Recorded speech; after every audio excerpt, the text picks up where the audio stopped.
When painting or writing are good, it's taken right out of life itself, to my mind. Now, that doesn't mean that the work has to tell about real life. I mean, it can be abstract or anything. But the vitality is taken out of real living and put into the creative project, whatever it is. These are my sons, Hartley on the left and Richard on the right. That's Hartley when he was a medical student at Tufts. This is Hartley's wife, Ginny. She rode horseback a lot when she was little. That may be one reason for this pose.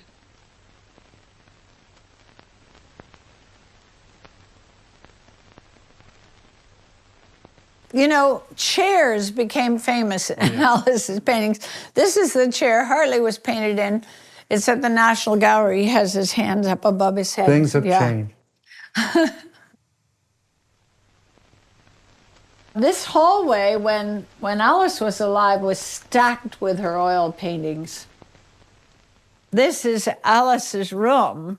That bureau was in Hartley and the Rocking Horse, and that bowl is in a lot of her paintings. Mm-hmm. This table is in so many of her paintings. Right, Hartley? Oh, yeah. There's a well-known film of Alice by Michel O'Dare, and Alice is feeding pigeons at this window. They flutter down here. I don't think they'll like this as much as Health Store whole wheat bread, but still, it's all right, don't you think? They look interested. Oh, they are. They always come for breakfast. There's one bronze one. Oh, isn't he beautiful? See? And this is a sink where Alice did turkey in the sink. That's the sink. I want to show some of your painting. You want to take a break? Let's show some of... Show the slides. Where will they be shown? They're going to be right up here, Alice. Oh, they and will. Why don't you comment? And oh, that's a turkey in the sink. I just call it Thanksgiving, but for the turkey, it's not Thanksgiving. No. A big naked turkey in the sink. We lived a normal life in what was an apartment, but she led the normal life with the studio in that same atmosphere. Most of the time, she painted in the front room, which was right off her bedroom, separated by a curtain. The rooms faced a southwest mostly, so the light was beautiful in the afternoon.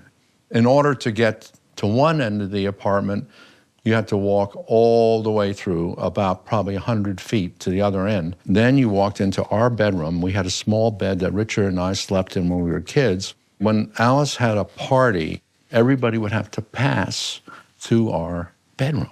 There would be smoke, intellectual, art discussions, music. Occasionally, one of these authors or musician or whatever would come from the front room, and one of them read books to us.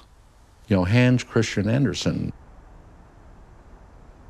This window, she painted the facade of that. I think it's called Windows. It was in 1970, and that tree did not obscure the whole side of, of the windows over there. And it's a wonderful painting. The whole facade is sort of captured in some way in one or other of her paintings. I love this one. Now the title of that, put it up. The title of that is Loneliness. In 1970, at the end of August, my son got married. So then I was going to live there alone, and it made me feel very sad. Because this was Hartley's room, and the chair was empty, and he had married me. So he was sort of gone from the house. The theme of mother and child seems to preoccupy you throughout all of these years. There's no preoccupation, it's just natural. A common fate, it used to be more common because now you can get abortions. But women had children, and that was it. Mother and child. The painting of Alice in the cemetery with a little baby is after Santayana died. I had a child in Havana, and then we came to New York, and she died there of diphtheria. That is a memory painting in the purest sense. She's remembering something, although she's seeing it from another viewpoint. Anyone can try to imagine what it's like to have a child die. It's just such an extreme sadness on her face. It's like a mask. Yeah, it's not some wonderful classical painting in front of a cross. To paint with that intensity is incredible. Emotion. Yeah. She said, poverty takes everything from you. Yeah. If I had just had a stove that could have warmed the apartment, I wouldn't have lost my child. The reason I did this of my father was not that I was morbid. I knew I'd just never see him again, and I had no portrait of him. And also he doesn't even look 82. He looks very peaceful and sleep. It's the only painting she ever did of her father. And you know, when someone dies, if you know they're dying, you want to fill in the history. Do you remember this? Do you remember that? It's a very emotional memory, something she wants to put down very clearly. She wanted to be able to have painted him. You see, art for me was more than a profession. It was also an obsession. And also, long before they talked about being autobiographical, I was, and yet not completely, because there's aesthetics in my work also. It's not just autobiographical. Although I can't see why, if Velázquez was around the royal family and painted them, I can't see why I can't be around my own family and paint them. We'll talk about the one of him holding me in his lap and chest with his hand. That painting was for Alice a statement of love for both people and a statement of interaction between Sam and me, and you can see it all there. Well, what are some of the forces and events that influenced your vision? Nothing except living and growing up and thinking and seeing the world. You saw a lot of that world right here in New York City, in fact. Well, yes. After I left Havana, I came to New York and I was on the WPA project. To participate in the WPA and to see what was going on around you made you more aware of reality. I had not done street scenes before, but on the WPA I did any number of neighborhoods and street scenes where, besides showing the street and the neighborhood and everything else, I showed the condition of the people in it.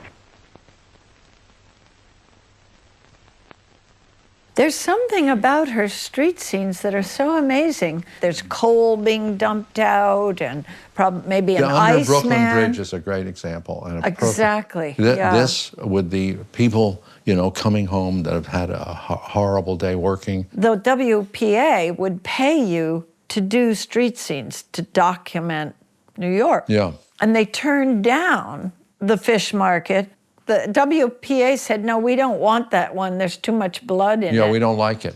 That worked. Imagine. And that happened, you know, more than you'd like to know. Cézanne, that great famous artist, said, I like to paint people that have grown old naturally in the country.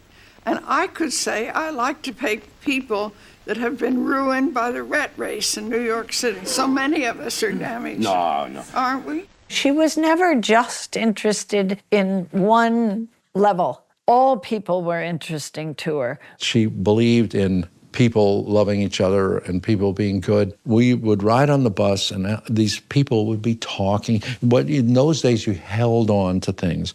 And there are two interesting people engrossed in conversation. Who could paint anything like that? It's incomparable. There's nothing else like it. That's a real memory painting. She remembered the hat. She remembered the color. She remembered the animation of the mouths. And she put it together. You can't believe, really, it was almost 100 years ago. The 1930s was 90 years ago. And yet we're still connecting with the people that she painted.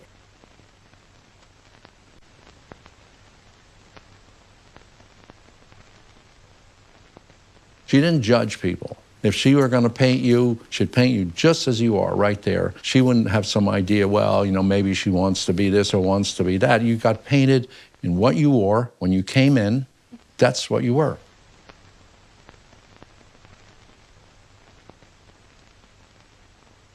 This couches in a number of her very famous paintings. Linda Nochlin and Daisy is on this, and Cindy Nemser and Chuck.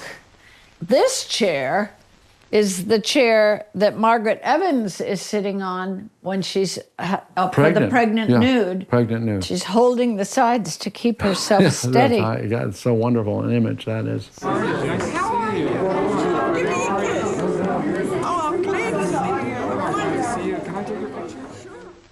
When she was sitting with a sitter, she would be honest, completely honest about their physicality and honest about the compassion that she felt between her and the sitter. I never really felt that when she was with a sitter that she was judging them. Some contemporary women artists are amazed that Alice was able to paint so many paintings, all the while having 2 young sons to bring up and to spend time with and to get educated and all those things. And I think part of it was because she painted in her house. Her whole life was her art, but that didn't mean she couldn't be a mother at the same time. She said, how you treat your children is how the world will treat them when they grow up.